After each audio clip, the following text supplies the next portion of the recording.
বিসমিল্লাহির রহমানির রহিম। আসসালামু আলাইকুম রহমতুল্লাহি ওয়া বারাকাতুহু। প্রিয় শিক্ষার্থী, আপনারা কেমন আছেন? কাজের ফাঁকে গণিত শিক্ষা পর্ব 15। এই পর্বে আপনাদেরকে স্বাগত জানাচ্ছি আমি মোহাম্মদ ইফতেখার আলম। প্রিয় শিক্ষার্থী,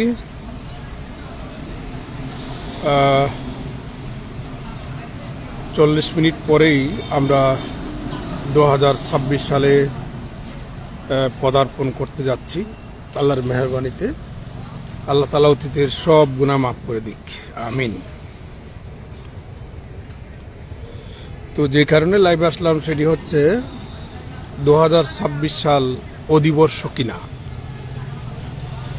শুরুতেই বলা যাক অধিবর্ষ কাকে বলে। অধিবর্ষ হচ্ছে, আমরা সাধারণত জানি এক বছরে 365 দিন। যে বছরে 365 দিন না হইয়া 366 দিন হয়, ওই বছরকে আমরা বলি অধিবর্ষ। অধিবর্ষে ফেব্রুয়ারি মাস 29 দিন হয়। অধিবর্ষ হওয়ার শর্ত কি? অধিবর্ষ হওয়ার শর্ত হচ্ছে দুটি। এক নম্বর শর্ত, যে বর্ষ 4 দ্বারা বিভাজ্য কিন্তু 100 দ্বারা বিভাজ্য নয়,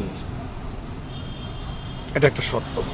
আবার বলছি, প্রথম শর্ত হচ্ছে 4 দ্বারা বিভাজ্য হতে হবে এবং 100 দ্বারা বিভাজ্য হতে পারবে না। দ্বিতীয় নম্বর শর্ত হচ্ছে,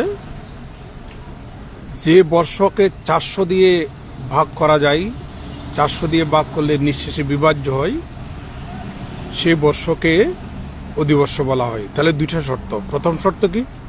4 দ্বারা বিভাজ্য বাট 100 দ্বারা বিভাজ্য নয় যে বছর, ওই বছর অধিবর্ষ।